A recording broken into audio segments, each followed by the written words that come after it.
Hello friends, today I want to talk about a very sensitive topic.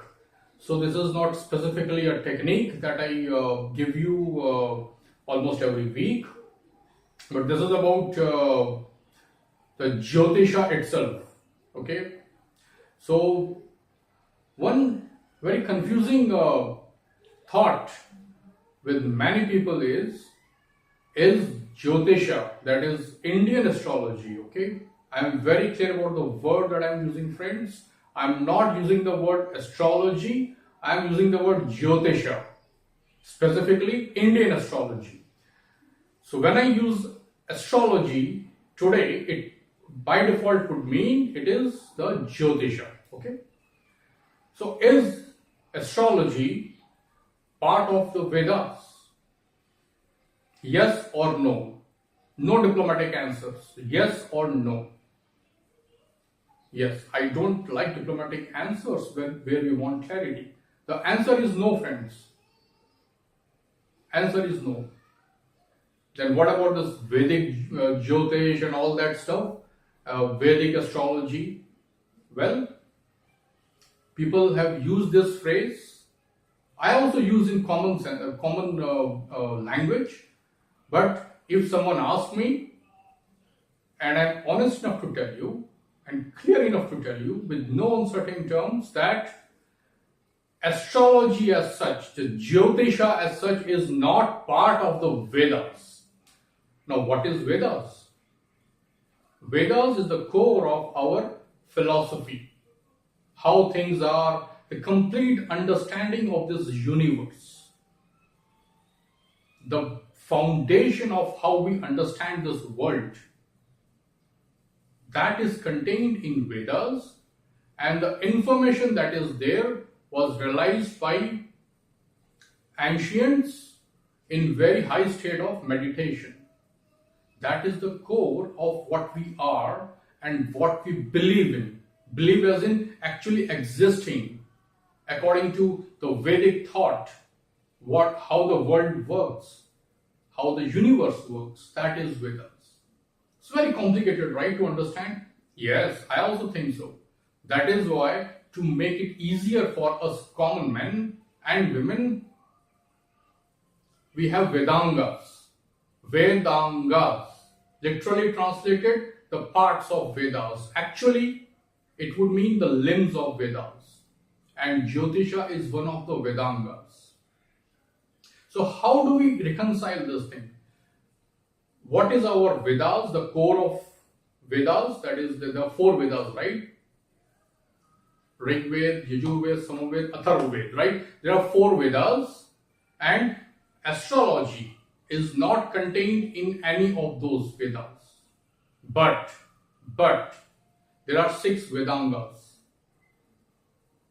which are connected with Vedas, which derive all the information from the Vedas and take it to the common man for application.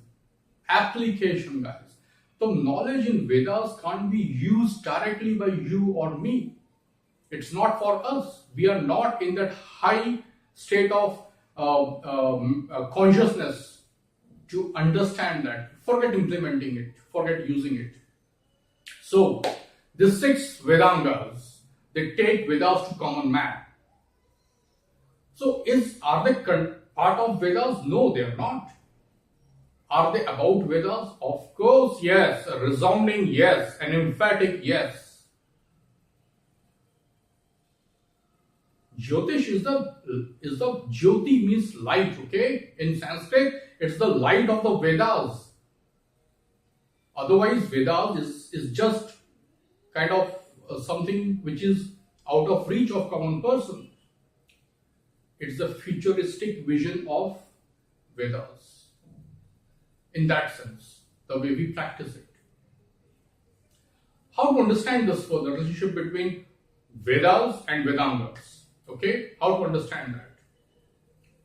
We have this body, the core, the main, okay, and we have sense organs, eyes, nose, ear, smell with nose, touch, right? We have five senses. Let's take example of eyes. If you cannot see, you have a problem in understanding the world easily. One of your senses are not available to you. If you can't smell, if you can't hear, so they help us understand the world and feed the core, that is our body and mind, whatever you like to call it. So you can think of Vedas as the core body and the Vedangas as some sort of and accessories that are very much required to connect with the Vedas. Does that make any sense to you? This is not written in our classics. This is my way of explaining this to a layman or someone who is a beginner in Jyotish or any Vedic studies. So those six Vedangas are, I'll mention the names if you are very curious. These are Shiksha, Chanda, Vyakaran, Nirukta, the complete knowledge. You can think of it as library, the complete repository of the bookish knowledge. What is there, what is to be read. Okay, that is Nirukta. Kalpa is what we do. The rituals, if you like, the rituals. So if you say, I don't believe or I dismiss Jyotisha, it is not in Vedas, I dismiss Jyotisha, then you are saying that I dismiss all the rituals, all the puja, all the havans, even the marriage function, the puja in the marriage, a Vedic marriage, where you take oath in front of the Agni, the fire, you reject that also. Because this practiced Vedas is in Kalpa, the rituals. People have added a lot of impurities to that. I don't support everything in the rituals as is being done in the modern history and today. I don't support all that. That's not part of this. This is different. But if you say I don't think Jyotisha is part of Vedas, well, technically you are right, but you're making a mistake. Then you are rejecting in the same breath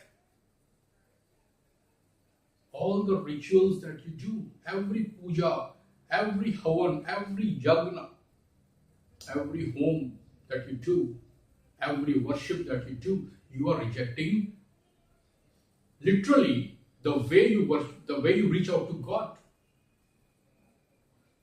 You can just say I'm spiritual, that's fine, but the moment you light a diya or a candle in a temple, that's not there in Vedas as well. Why you do that? So you cannot say for Indians who understand cricket and for British who understand cricket, you cannot have an over of 50 match and say fine, I will not recognize the last 10 overs because our bowlers took a beating there and I will only take first 40 overs. No, you either take the complete innings, the complete match. You cannot say it's 50 over match. Okay, I don't consider last 10 overs as part of match. I don't believe in that. I dismiss it. How can you say that? You either watch or you take or you recognize the complete match or reject the entire match. You cannot say I believe in this puja, I believe in this ritualistic practice of Vedas in Kalpa, but I reject Jyotish. Both have the same status, right? So make some sense, guys. You just don't make stray comments. Don't just fire yourself like a loose cannon. Understand. Just get the basic knowledge before you talk. Okay. Having understood this, if you say I reject Jyotish, I reject all these rituals, you earn my respect. Without knowing it, no, you don't deserve respect because you're opening your mouth without knowing it. So don't do that. Don't do that. Get the basic knowledge. Okay, it's very simple these days. Like internet has made things very easier for you. You can dig out from various places and you can find out from some expert, right? So that's about it, guys. So next time when you see someone asking, is astrology part of Vedas and all that thing, so you know what to say. It's just like eyes or the vision is not part of the core. You can survive. There are people who are visually challenged. They are doing pretty well, some of them in life, right? So it's not part of the core, of course, but it's connected with the core. It's working with the core. It's about the core. That is Vedas. So Vedanga is about Vedas. It's part of Vedas? No. So if you reject it, reject all six. All six, friends, all six. Then I will respect you. If you say I don't believe in Jyotish. But if you say as I said, you cannot, have it halfway, because it suits you. Okay, so that's what it, guys. I think you got the answer for the purpose you watched it, to know if Jyotisha or Indian astrology is part of Vedas. The technical answer is no, but the answer is really yes, it is part of Vedas in ways more than one. Okay. Any questions based on logic? Yes. Anything which is not based on logic, please don't ask me. Thank you.